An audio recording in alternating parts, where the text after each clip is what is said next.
The day is almost over. In a quiet neighborhood of Tokyo, office lights begin to disappear as people make their way home. The evening air feels calm. Trains arrive with quiet precision. Streets remain busy, yet rarely chaotic. Before returning home, a woman in her early 40s steps into a small neighborhood supermarket she has visited countless times before. She isn't pushing a large shopping cart. Instead, she carries a simple, reusable basket in one hand. Her pace is unhurried. She pauses only when she needs to. She looks carefully at fresh vegetables, picks up a carton of milk, a few ingredients for dinner, and one small household item she had planned to replace. Within 10 minutes, she reaches the checkout. Nothing about the trip feels rushed, nothing feels impulsive, and yet, without realizing it, she has quietly avoided dozens of decisions that often fill shopping baskets elsewhere. In many parts of the world, the same trip unfolds very differently. Someone walks into a supermarket intending to buy only a few everyday essentials. A brightly lit display suggests a seasonal bargain. A colorful package promises to make breakfast easier. A limited-time offer feels too good to ignore.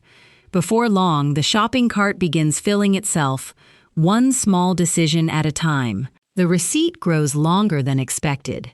The kitchen shelves become a little more crowded. Another item disappears into a cupboard, only to be forgotten weeks later. Most people think unnecessary spending begins at the checkout. In reality, it often begins long before they reach it. One small decision becomes another, until the home quietly carries the cost of choices that never seemed important in the moment. Here's what most people never notice. Many people assume the answer is stronger self-control. They promise themselves they'll simply be more disciplined next time. Others believe they need a stricter budget. But what if neither is the real problem? What if the people who bring home fewer unnecessary things are not constantly resisting temptation at all? What if the difference was quietly decided before they ever entered the store? This is one of the quiet lessons hidden inside everyday life across much of Japan. The goal is rarely to deny yourself enjoyment. It is to create small systems that make thoughtful decisions feel effortless. Over time, those systems quietly shape the home itself. Less visual noise, fewer forgotten purchases, and more space for the things that truly matter. In this documentary, we'll explore 8 shopping habits Japanese people quietly avoid. Along the way, you'll discover why Japanese homes remain calm despite having so little space, and which ordinary shopping habit quietly creates more household clutter than almost any other. By the end, you may discover that the real obstacle was never weak willpower. It was the invisible system quietly guiding your decisions long before you reached the checkout. Because the journey begins before anyone reaches the checkout. It starts with the decision to shop. Chapter 1. Shopping begins before the store. Most people believe shopping begins the moment they walk through the supermarket doors. In reality, the most important decisions are often made long before they arrive. By the time someone reaches the entrance, much of what happens next has already been shaped by what came before. A rushed morning, a stressful afternoon, an empty refrigerator, a vague plan, or no plan at all. Japanese shopping habits often begin long before anyone picks up a basket, and that quiet difference changes everything. Habit 1. Shopping without a plan. The automatic doors slide open. Cool air replaces the warmth outside as someone steps into a brightly lit supermarket. They haven't forgotten anything in particular. They simply thought they would have a quick look. At first, that sounds harmless. Perhaps they'll discover something useful. Maybe tonight's dinner will become clear once they see what's available. There is no list, no destination, no real stopping point, only possibilities. Within a few minutes, every aisle presents another small decision. Should they buy fruit now or wait until later in the week? Those snacks look interesting. The bread is on sale. Maybe they're almost out of cooking oil. Or perhaps they aren't. None of these choices feels important on its own. Yet together, they quietly ask the brain to work much harder than necessary. Most people assume unnecessary spending happens because they lack discipline. The surprising part is that the store hasn't influenced you yet. The real problem often begins much earlier. It begins when every decision is left for the store to make. Behavioral psychology offers a simple explanation.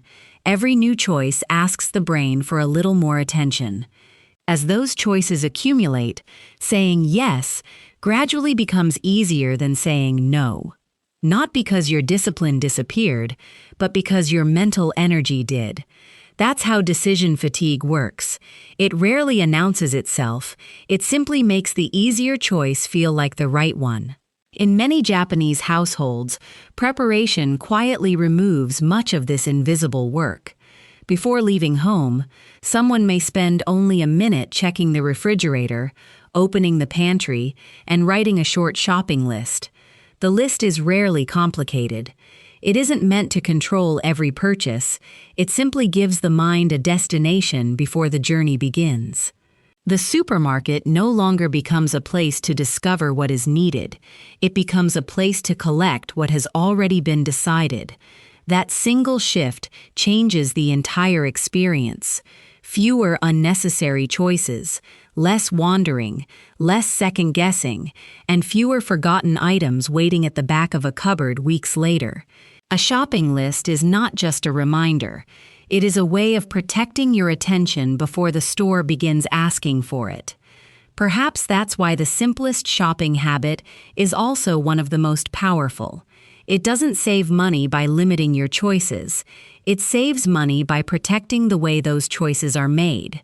The next time you leave home, make one small decision first. Decide before entering, not while browsing, because the easiest purchase to avoid is often the one your brain never has to debate. But even the perfect shopping list has one weakness. Sometimes, the shopping trip was never really about needing anything at all. Habit 2. Shopping because of mood. The workday has finally ended. A commuter steps out of a crowded train station. Their shoulders feel heavy after hours of meetings, notifications, and conversations that demanded constant attention. On the walk home, the bright lights of a convenience store spill onto the sidewalk. They weren't planning to stop. Yet a few moments later, the automatic doors open. Nothing specific is needed. Still, a drink, a dessert, or a few small treats somehow feel deserved. It is an experience almost everyone recognizes. After a difficult day, buying something can briefly feel like relief. Not because the object itself solves the problem, but because choosing it creates the comforting feeling that something has changed. For a few minutes, it has. Then the feeling fades. The purchase remains. The surprising part is that many emotional purchases are not really about the item itself. They are an attempt to change a feeling rather than solve a need. Psychologists have long observed that emotions influence decisions far more than most people realize. When the mind feels stressed, lonely, or mentally exhausted, it naturally looks for the fastest source of relief. Shopping happens to provide one. The lights are bright. The choices are endless. For a brief moment, every purchase feels like progress, even when nothing important has actually changed. This doesn't mean emotional shopping happens because someone lacks self-control. It happens because the emotion arrives before the decision. That small difference matters. Many people in Japan respond to that moment a little differently. Rather than immediately replacing discomfort with a purchase, they create a small pause between the feeling and the action. A cup of warm tea prepared slowly after returning home. A quiet walk through the neighborhood before dinner. A few peaceful minutes sitting by an open window as the noise of the day gradually fades. These rituals do not erase stress. They simply give the emotion somewhere to settle before money becomes part of the conversation. By the time the feeling softens, the urge to buy something unnecessary often softens with it. The pause may last only a few minutes, but it quietly changes who makes the next decision, the stressed mind or the calmer one. The goal is not to avoid comfort, it is to separate comfort from consumption, because temporary emotions can easily create permanent possessions. Once comfort no longer depends on buying something, shopping becomes a choice instead of a reaction. But our emotions aren't the only force shaping what we buy. The environment around us is quietly making decisions too, and once you begin noticing it, it's surprisingly difficult to ignore. If our emotions shape shopping, how much of our behavior is being quietly shaped by the store itself? Chapter 2. Inside the store. The moment you step inside a store, you're no longer making decisions alone. The shelves are carefully arranged. The lighting feels inviting. Fresh produce welcomes you near the entrance. Promotional signs appear exactly where your eyes naturally fall. None of this is accidental. Modern supermarkets are designed to make decisions feel effortless. The more your attention follows the environment, the easier it becomes to mistake suggestion for intention. This is why shopping isn't simply about self-control. It's also about recognizing the quiet conversation taking place between your attention and everything around it. Habit 3. Buying because it's on sale. A bright yellow sign catches your eye before anything else. Limited time, save 40%, today's special. You weren't looking for that product. In fact, you may never have considered buying it before. Yet suddenly, it feels important. Not because your needs have changed, because the price has. That simple shift is surprisingly powerful. A discount can make us feel we've discovered value, even when we never went looking for it. Many people naturally assume a discount always represents a good decision. After all, paying less sounds like saving more. But here's the question we rarely stop to ask. Can something truly save money if it was never needed in the first place? Behavioral psychology offers an interesting explanation. When something appears scarce or temporary, the brain pays closer attention to it.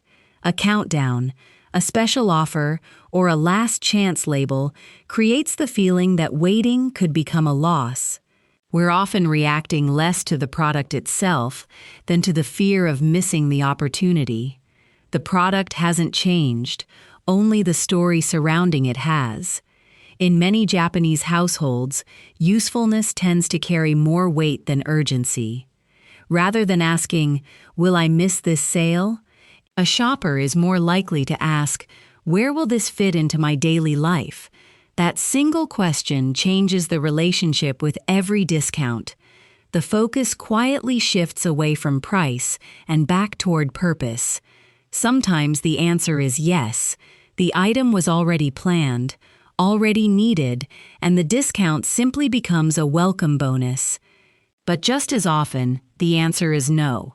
The excitement fades with the promotional sign. The home remains a little simpler, the cupboard stays a little less crowded, and money remains available for something that truly matters later. One thoughtful question often saves more money than the biggest discount ever could. The next time a discount immediately grabs your attention, pause for a single moment. Imagine the sale tag disappearing. Would you still reach for the item? If the answer is no, perhaps the bargain was never the product. It was the feeling of urgency. But urgency isn't the only invisible force working inside a store. Some influences don't need bright signs at all. They're built into the environment itself. And one of them quietly changes decisions before you even realize it's happening. Habit 4. Shopping with an empty stomach. The shopping basket feels surprisingly light. Dinner is still an hour away. Lunch was rushed, or perhaps skipped entirely, and by the time someone reaches the supermarket after work, their appetite has already begun influencing decisions before a single item enters the basket. At first, everything looks unusually appealing. Fresh bread smells richer, prepared meals seem more convenient. Desserts that normally receive only a passing glance suddenly feel difficult to ignore. Nothing inside the store has changed. The shopper has. That's the hidden effect of hunger. It doesn't simply make food more tempting, it quietly changes what feels worth choosing. Many people believe hunger simply makes them eat more. In reality, it changes what the brain notices first. Research into hunger and decision-making offers a simple explanation. When the body needs food, the brain becomes more sensitive to immediate rewards. Rich flavors, larger portions, and instant satisfaction naturally stand out, while long-term plans fade into the background. That's why the basket often reflects today's appetite instead of the week's actual needs. In Japan, meals are often approached with a quieter sense of intention. Rather than treating food as something to grab while rushing through the day, many people create small moments around eating itself. Even a simple meal becomes a chance to slow down, acknowledge the food, and let the body settle before making more decisions. That mindset often extends to shopping as well. Food is chosen with tomorrow in mind, not only the hunger of this moment. The goal isn't perfect discipline. It's recognizing that your body deserves to be heard, but not every craving deserves to make the decision. A small snack before grocery shopping, a piece of fruit, a handful of nuts, even a glass of water and a few quiet minutes can soften the urgency that hunger creates. When the body feels steadier, the mind usually does too. The basket begins to reflect genuine needs instead of temporary cravings. Sometimes the most effective shopping habit has nothing to do with the store itself. It begins by taking care of the person who walks into it. But once hunger no longer directs your attention, another influence quietly takes its place. Not your appetite, your surroundings. Chapter 3. What enters the home? The shopping trip eventually ends. The receipt is folded into a pocket. The bags are carried through the front door. Shoes are removed. Groceries are unpacked. It feels like the decisions are over. But every purchase keeps making small decisions long after it enters the home. Because every object that enters a home asks for something in return. A place to belong, a little attention, a little time, and sometimes a little mental space long after the excitement of buying has disappeared. Habit 5. Buying without knowing where it will live. A new kitchen gadget rests on the countertop. The packaging has already been opened. It looked useful in the store. Perhaps it promised to save time or make cooking easier. For the first few days, it remains in plain sight, while its permanent place is quietly postponed. Days become weeks. Soon another object is placed beside it. Eventually, the countertop begins holding things that never truly became part of everyday life. Not because they were bad purchases, because they never found a home. That small difference matters more than it seems. A useful object without a place often becomes another source of visual and mental noise. Many people assume clutter appears only when they own too much. But clutter often begins much earlier, when something enters the home before a place has been chosen for it. Without realizing it, the brain notices every unfinished placement. Each item left on a chair, counter, or table becomes another small reminder that something still needs attention. Alone, each reminder feels harmless. Together, they quietly compete for your attention. Environmental psychologists sometimes describe this as mental friction. The room appears only slightly fuller. The mind feels noticeably heavier. In many Japanese homes, space itself is treated with intention. The goal is not simply to own fewer things. It is to let every object contribute to a feeling of calm instead of competing for it. Empty space isn't viewed as wasted space. It gives the eyes somewhere to rest, and it allows the things that truly matter to stand out more clearly. That is why many purchases are considered long before they are carried home. Not only do I need this? But also, where will this live every day? When the answer is already clear, the object naturally becomes part of the home instead of quietly interrupting it. A place prepared in advance becomes a quiet form of permission. The object settles in immediately instead of asking for another decision later. The next time something catches your attention in a store, imagine yourself returning home with it. Can you immediately picture where it belongs? If not, perhaps the decision is not yet finished. A thoughtful purchase doesn't simply enter your house. It becomes part of your everyday experience, because every object occupies two kinds of space: the space inside your home and the space inside your attention. And when too many things arrive without a place, something else quietly disappears. You stop seeing what you already own. Habit 6. Buying duplicates. A cabinet door opens. Someone reaches for a package of rice, a bottle of soy sauce, or a roll of kitchen bags. Instead, tucked behind several other items, they discover another unopened package they had completely forgotten. For a brief moment, there is surprise. Then comes a familiar thought. I didn't realize I already had one. It happens in homes everywhere, not because people are careless, because memory depends more on what we can easily see and understand than most of us realize. The surprising part is that we often don't buy duplicates because we need more. We buy them because we can no longer see what we already own. When storage becomes crowded or disorganized, everyday objects quietly disappear from awareness.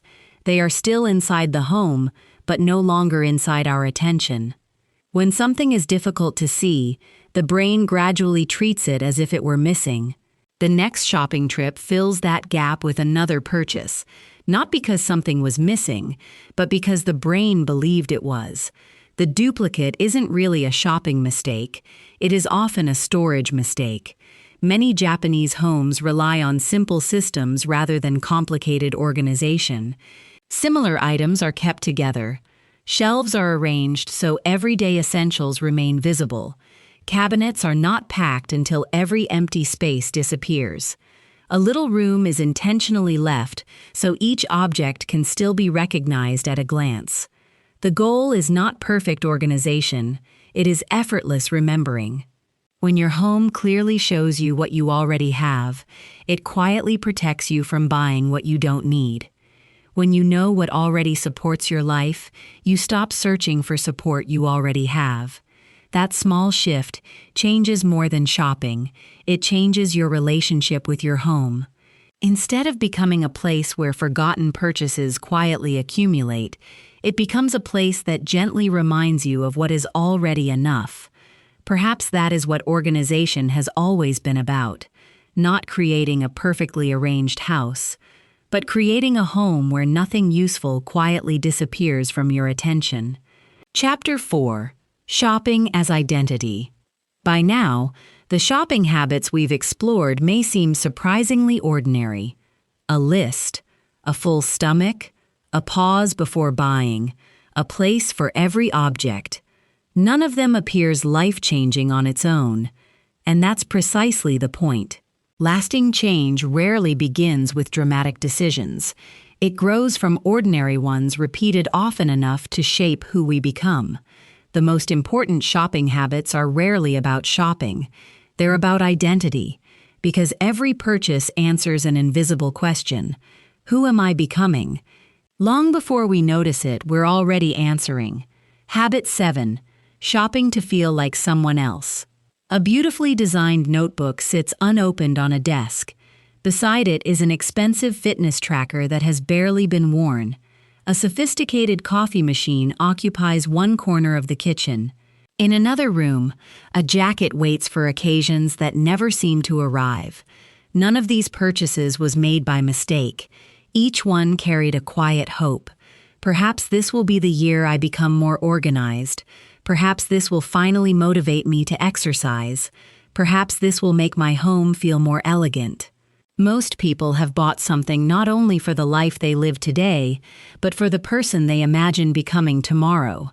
At first, that feels inspiring, but there's a hidden trap inside that hope. Sometimes those objects become substitutes for the change they were meant to support. Behavioral psychologists have noticed an interesting pattern. When we buy something connected to our ideal self, the brain often experiences a small feeling of progress before any real progress has been made. The purchase briefly satisfies the desire to change, making the harder work of building new habits feel a little less urgent. The object creates the impression of movement. Life stays exactly the same. In many Japanese homes, usefulness comes before image. Objects are welcomed because they serve everyday life well, not because they represent an ideal identity. A simple chair used every evening carries more value than a beautiful one chosen only to impress visitors. A well-used cooking knife tells a richer story than an expensive gadget left untouched in its box. The focus shifts from appearance to participation. Not, "Who will this make me?" but, "How will this support the person I choose to be today?" That question removes a surprising amount of pressure. You no longer need to purchase an imagined future. You simply support today's small actions. Tomorrow grows naturally from them. The life you hope for is rarely built by owning different things. It's built by using ordinary things with greater intention. The next time something promises to transform your life, pause for a moment. Ask yourself a gentler question. Am I buying this for the person I am today, or for someone I hope purchasing it will magically create?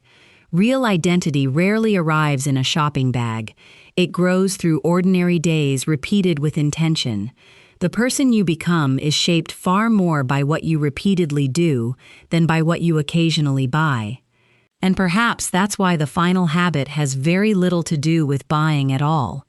It begins by appreciating what has already been enough. Habit 8. Buying without gratitude. Evening settles over a small apartment. Dinner is ready. A bowl of rice rests beside grilled fish and seasonal vegetables. The table is simple. Nothing feels excessive. Before the first bite, there is a brief pause. Not to check a phone. Not to hurry through the meal. Just a quiet moment of acknowledgement. The ingredients were chosen carefully. Someone grew the vegetables. Someone harvested the rice. Someone prepared the meal. In Japan, many people express this moment through the simple phrase, Itadakimasu. The words are often translated as, "I humbly receive." More than a tradition, it is a quiet reminder to notice the value that already exists before searching for something more. And that feeling reaches far beyond the meal itself. It gently reminds us that value already exists in what has already been received. When appreciation becomes part of daily life, something unexpected begins to change.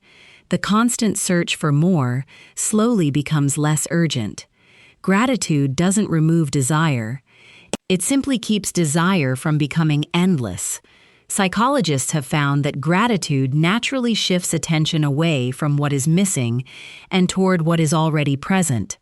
As that focus changes, the urge to constantly seek the next source of satisfaction often grows quieter. The result is not deprivation, it's enoughness. That quiet feeling changes shopping more than any budgeting technique ever could. When you truly notice what already supports your life, fewer unnecessary things seem essential. Every meaningful purchase receives more attention. Every familiar object carries a little more value. Shopping becomes less about filling an emptiness and more about supporting a life that already has meaning. Owning less is no longer about restriction. It becomes another way of appreciating more. Perhaps that is the quiet lesson hidden behind so many Japanese shopping habits. They were never really designed to help people resist stores. They were designed to help people notice what was already waiting for them when they returned home. And perhaps that is the deepest form of wealth, not constantly asking, "What else do I need?" but learning to recognize how much is already enough. And with that realization, our journey comes to its final reflection. Evening has fully settled over the neighborhood. The woman we met at the beginning of our journey has returned home. She places a few fresh ingredients on the kitchen counter, washes vegetables under running water, and quietly begins preparing dinner. The apartment is still modest in size. The shelves are still simple. Nothing about her life appears extraordinary, and yet the room feels calm, not because of one perfect decision made today, because of hundreds of ordinary decisions made long before she walked through the front door. Each shopping trip removed a little unnecessary friction instead of adding more to tomorrow. Perhaps that has been the quiet lesson behind every habit we've explored.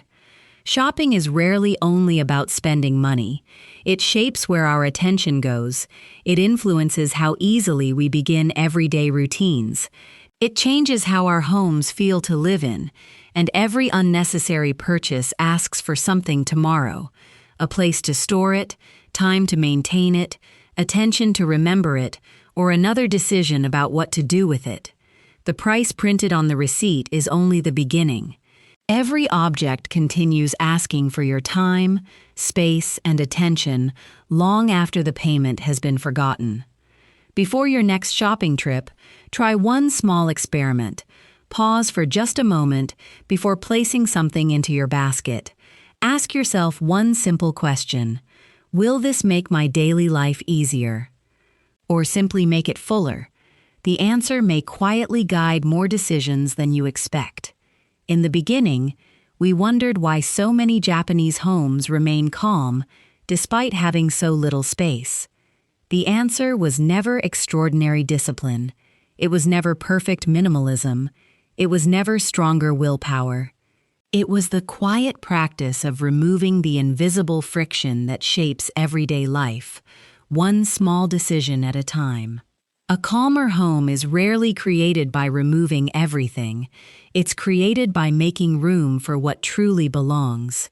Perhaps that is why these habits never begin in the store. They begin with the quiet decision to live more intentionally, one ordinary choice at a time. So as you look around your home tonight, perhaps you'll notice something different. Not what you still need to buy, but what has already been quietly supporting you all along. Which shopping habit felt most familiar to you? I'd genuinely love to hear your thoughts in the comments. And if these quiet lessons helped you see everyday shopping a little differently, I hope you'll join us again for the next documentary, where we'll continue exploring the timeless wisdom hidden in ordinary Japanese life.